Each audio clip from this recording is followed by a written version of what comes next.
దాన్ని బట్టి దేవునికి మహిమ కలుగును గాక, దేవునికి స్తోత్రం కలుగును గాక. మరొకసారి చప్పలు కొడుతూ ఆ సేవకురాలిని నామాన్ని, దేవుడి నామాన్ని కనపరుద్దాము.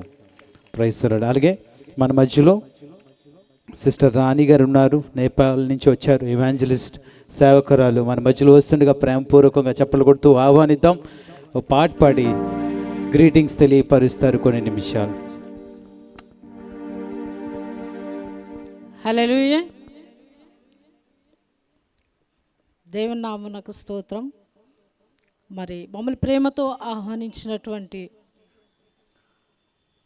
జీసస్ కింగ్డమ్ చర్చ్ వారు, మరి మా ప్రియులు, స్నేహితులు, మరి ఎంతో ఇష్టమైనటువంటి నా స్నేహితురాలకి నా హృదయపూర్వక వందనాలు తెలియజేసుకుంటూ, వందనాలండి. కూడి వచ్చినటువంటి మీ అందరికి కూడా నా హృదయపూర్వక వందనాలు తెలియజేసుకుంటూ ఉన్నాను. హల్లెలూయా. మరి ఈ రాత్రికాల సమయంలో మనము శ్రేష్టమైనటువంటి ఈ సమయాన్ని వృధా చేయకుండా మనం కొనసాగించబడదాం. మరి గత 10 సంవత్సరాలు బట్టి మేము నేపాల్ ప్రాంతంలో సేవ చేస్తూ ఉన్నాం. తెలుగు వాళ్ళమే. కృష్ణా జిల్లా కైకలూరు ప్రాంతం మరి ప్రక్కన చిన్న పల్లెటూరు తామరకొల్లు అనేటువంటి గ్రామం నుంచి వెళ్ళాము. దేవుని కృపను బట్టి అక్కడ భాషను నేర్చుకుని మరి 2 సంఘాలు కట్టడం జరిగినది. మరి దేవుని కృపను బట్టి అక్కడ ఎంతో బలముగా హైందవుల మధ్యలో మరి ఎంతో క్లిష్టమైనటువంటి పరిస్థితిలో అక్కడ సేవ చేయటం జరుగుతూ ఉన్నది. మరి ఇక్కడికి కుటుంబ ఆశీర్వాద పండుగకు మరి ఆహ్వానించి మమ్మల్ని మరి ప్రేమతో ఈ సమయాన్ని ఇచ్చారు. అందును బట్టి మరి సిస్టర్ గారికి కృతజ్ఞతాస్తుతులు తెలియజేసుకుంటూ ఉన్నాను. శ్రేష్టమైనటువంటి కొన్ని విషయాలు మీకు 10 మినిట్స్లో నేను ముగిచ్చేస్తాను. ప్రతి దేశానికి కొన్ని సాంప్రదాయాలు ఉంటాయి. మన దేశానికి ఎలా ఉన్నావో అక్కడ కూడా కొన్ని సాంప్రదాయాలు ఉన్నవి. చూడండి ప్రియులారా, నేపాల్ ప్రాంతము ప్రపంచ దేశాల్లో భయంకరమైనటువంటి హిందూ ఆచారాలను కలిగినటువంటి ప్రాంతముగా నెంబర్ 1 స్థానంలో ఉన్నది. ప్రపంచం అంతా ఇంగ్లీష్ క్యాలెండర్ని ఫాలో అవుతుంటే నేపాల్ ప్రాంతానికి ప్రత్యేకంగా ఒక ప్రత్యేకమైనటువంటి క్యాలెండర్ ఉంది వాళ్ళకి. ఇప్పుడు అక్కడ 11వ నెల 7వ తారీఖు 2081వ సంవత్సరం. చూడండి, గుర్తుపెట్టుకోనండి. ఆ దేశంలో వాళ్ళు ఫాలో అవుతున్నటువంటి సంవత్సరం ఏంటి? 281వ సంవత్సరము 7వ నెల 11వ నెల 7వ తారీఖు. ఇంకా భయంకరమైనటువంటి పరిస్థితి ఏంటంటే ఇంగ్లీష్ నెలలు వాళ్ళు, ఇంగ్లీష్ క్యాలెండర్ వాళ్ళు అమల్లో పెట్టరు కూడా.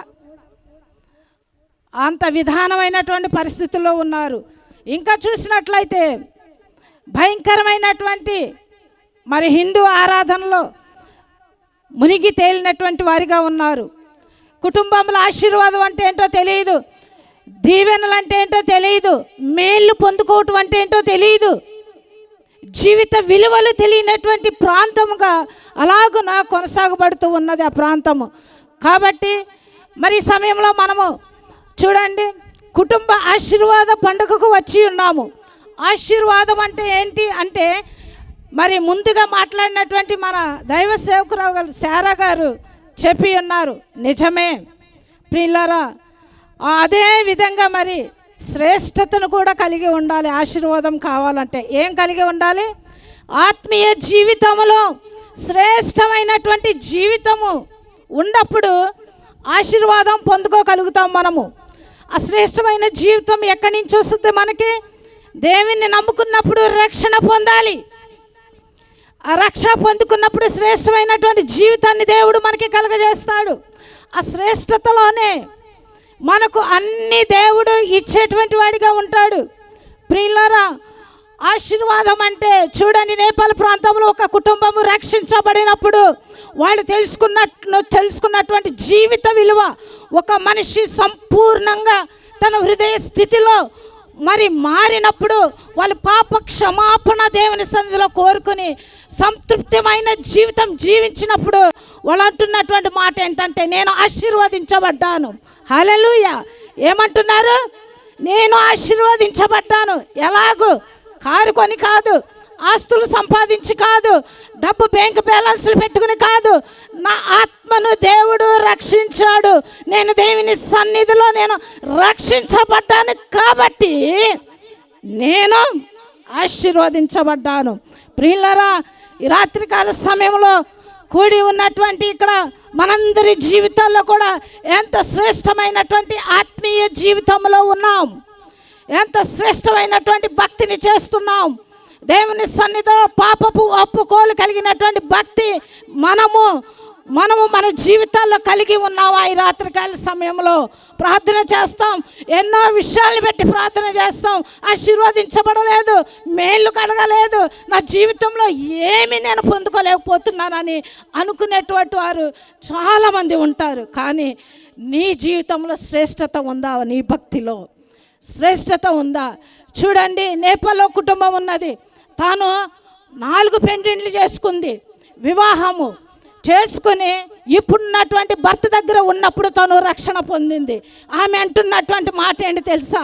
నేను నా జీవితము రోత బ్రతికాను. నేను దేవుని తెలుసుకున్నాక నా జీవిత విలువ నాకు తెలిసింది కాబట్టి నేను ఆశీర్వదించబడ్డాను. నా కుటుంబ పరంగా నేను సంతృప్తిగా ఉంటున్నాను. నా కుటుంబ జీవితంలో నా భర్తతో, నా బిడ్డలతో నేను సంపూర్ణంగా ఉంటున్నానని ఆమె అంటున్నటువంటి మాట. ఆశీర్వాదాలు అంటే లోకానుసారమైనటువంటి ఆశీర్వాదం కాదు ప్రియులారా, లోకానుసారమైనటువంటి సంపద కాదు. ఆశీర్వాదం అంటే నువ్వు ఎంత ఉన్నప్పటికీ, ఎంత సంపాదించినప్పటికీ సంపూర్ణమైనటువంటి మనసుతో నీ కుటుంబంతో నీవు ఉండగలుగుతున్నావా? ఒక వ్యక్తితో నీవు మాట్లాడుతున్నప్పుడు సంపూర్ణ స్థితిలో ఉండి నీవు పలకరించగలుగుతున్నావా? ఈ రాత్రికాల సమయంలో మనం ప్రశ్న వేసుకునేటువంటి సమయం ఇది. సంపూర్ణ స్థితి ఆత్మీయ జీవితంలో ఎప్పుడైతే సంపూర్ణ స్థితి నీవు కలిగి ఉంటావో అప్పుడే నీవు సంపూర్ణంగా ఆశీర్వదించబడినటువంటి వ్యక్తిగా నీ జీవితంలో నువ్వు కనబడతావు. కాబట్టి ప్రియులారా, నీవు ఎన్ని ఇబ్బందుల్లో ఉన్నప్పటికీ, ఏ స్థితిలో ఉన్నప్పటికీ కూడా నీ ఆత్మీయ జీవితంలో శ్రేష్టత నువ్వు పొందుకోకపోతే మరి నీవు ఆశీర్వదించబడినటువంటి దానిగానే మిగిలిపోతావు. కాబట్టి ప్రియులారా, ఈ రాత్రికాల సమయంలో మరి శ్రేష్టమైన ఆత్మీయ జీవితంలోనికి అడుగులు పెట్టడానికి మనం ప్రయాసపడదాం. శ్రేష్టమైనటువంటి విధానంలోనికి వెళ్ళినప్పుడు ఆ తృప్తి వేరు ప్రియులారా, ఆ భక్తి వేరు. కాబట్టి ఒప్పుకోలు స్థితిలోనికి, పాపపు ఒప్పుకోలు స్థితిలోనికి వచ్చినప్పుడు ఆ శ్రేష్టత అర్థమైంది. అప్పుడు దీవించబడతాం, ఆశీర్వదించబడతాం, అన్ని విషయాలలోనూ సంతృప్తిగా ఉండగలుగుతాము. ఈ దినాలలో విశ్వాస కుటుంబాలలో లేనటువంటిది సంతృప్తికరమైనటువంటి జీవితము ఎక్కడ కనబడటలేదు ప్రియులారా. కాబట్టి అశ్రేష్టమైనటువంటి ఆత్మీయ జీవితంలోనికి ఎప్పుడైతే నీవు అడుగులు పెడతావో అప్పుడు శ్రేష్టంగా నీవు సమృద్ధిగా దేవుడు నిన్ను దీవించడానికి ఆశపడుతూ ఉన్నాడు. మరి ఈ రాత్రికాల సమయంలో ప్రియులారా, అశ్రేష్టమైనటువంటి జీవితంలోనికి అడుగులు పెట్టడానికి ఆశపడదాం. మరి చిన్న ప్రార్థన చేసుకుందాం. పరిశుద్ధుడా, గొప్ప దేవుడా, దేవానికి వందనాలు, మీకు స్తుతులు స్తోత్రాలు నా తండ్రి. ఈ సమయాన్ని బట్టి మీకు వందనాలు ప్రభా. నిజమే నా తండ్రి, ఆశీర్వదించబడాలంటే మా హృదయంలోనికి నిన్ను ఆహ్వానించాలి ప్రభా. ఆహ్వానించి రక్షణ పొందుకున్నప్పుడు ప్రభా అది అంతము వరకు నా తండ్రి, కడవరి వరకు నా తండ్రి ప్రభా, శ్రేష్టమైనటువంటి ఆత్మీయ జీవితాన్ని కాపాడుకున్నప్పుడు ఆ విలువలు మేము చూడగలుగుతున్నాం, ఆ ఆశీర్వాదాలు మేము చూడగలుగుతూ ఉంటాం ప్రభా. కాబట్టి నాయన ప్రభా, ఈ వాక్యాన్ని మీ బిడ్డల హృదయంలో ముద్ర వేసి ఫలింపచేయమని సహాయం చేయండి అని మహిమ ఘనత ప్రభావాలు మీకే తెలియజేసుకుంటూ యేసు పరిశుద్ధ నామములో అడిగి స్తుతించి వేడుకొంచున్నాము తండ్రి, amen. Praise the Lord. Praise the Lord. Hallelujah. 2021 సంవత్సరం 11వ నెల ఎన్నో తారీఖు అన్నారు సేవకురాలు? ఎన్నో తారీఖు? 7వ తారీఖు. చూసారా, అన్ని సంవత్సరాలు ఆల్రెడీ చూసేసిన సేవకురాలని దేవుడు మన మధ్యలో నిలబెట్టాడు. దేవుడికి స్తోత్రం. అయినప్పటికీ కూడా దేవుడు తన కృపను బట్టి మరి అంత దూర ప్రాంతం నుంచి కూడా సేవకురాలు ఒక మంచి స్నేహితురాలు, బాగా పరిచయం చేస్తున్నారనే ప్రేమతో చక్కగా అంత దూరం నుంచి ట్రావెల్ చేసి మన మధ్యలోకి రావడం జరిగింది. దేవుడికి మహిమ కలుగును గాక.